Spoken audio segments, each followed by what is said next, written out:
And I want to thank the audience for being here as well, and also for colleagues for co-sponsoring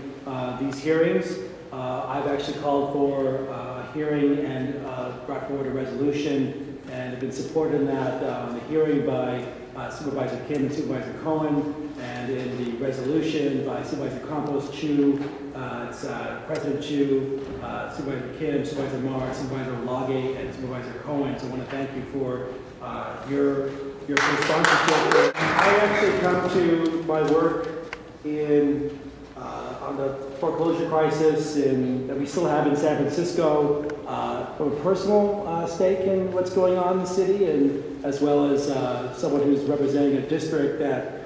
is very hard hit by the foreclosure crisis. And while there's parts of San Francisco that might not feel that we have a foreclosure crisis, there are certain parts of the city where we actually do, and we saw that, an indication of that on Assessor Recorder Phil Ting's map, where it was red. And it was red in parts of District 11 and parts of District 10, and there was actually even a part of District 6 above Market Street, part of south of Market as well, as hard hit by the foreclosure crisis. I think as a city, we're really hard-pressed about what we can do to find solutions to this crisis, which has been around for a number of years already. In 2009, I had sponsored an ordinance that was extending just cause eviction protections to tenants in buildings where a foreclosure had happened, in apartment buildings where foreclosures had happened. That had passed. Supervisor Wiener has been working on looking at how we can support middle-class and working-class households to be able to maintain property and to buy property and to construct housing that would serve that community. But we're seeing that a lot of things that we want to be able to do to protect households against defaults and foreclosures are really tenuous at best right now. And so this hearing is to look at how we can explore some of those options, and also support the resolutions to support some of the efforts that are happening where there can be some solutions found at the state and at the federal level where work is being done. So the resolution I have today is acknowledging the work of the Attorney General Kamala Harris, who has sponsored several bills with people in our Sacramento elected offices, and they're giving the protection to homeowners that would help them avoid foreclosures, and to make sure that we're holding our banks accountable to ensuring that we can help property owners maintain their properties. The work that we've done on these measures at the state level and local level come out of evidence presented by various organizations and government bodies that show that the banks have not been transparent, have not been working in the best interests of consumers in the state, the local, and the federal level. Just this past November or last year, I think it was July,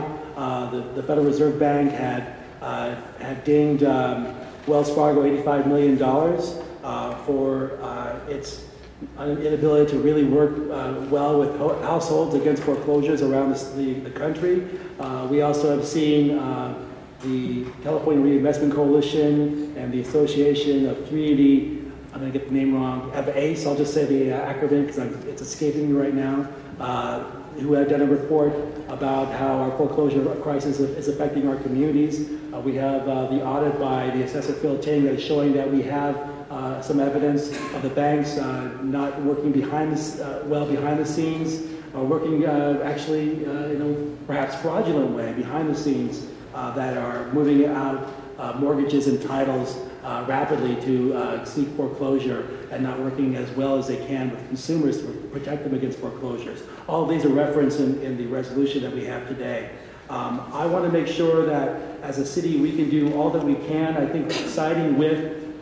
the state and federal entities that are seeking a remedy, that are actually proposing, Attorney General Kamala Harris is proposing a moratorium on foreclosures while we are looking at investigating the irregularities in the banking industry, and while we're looking at legislation that could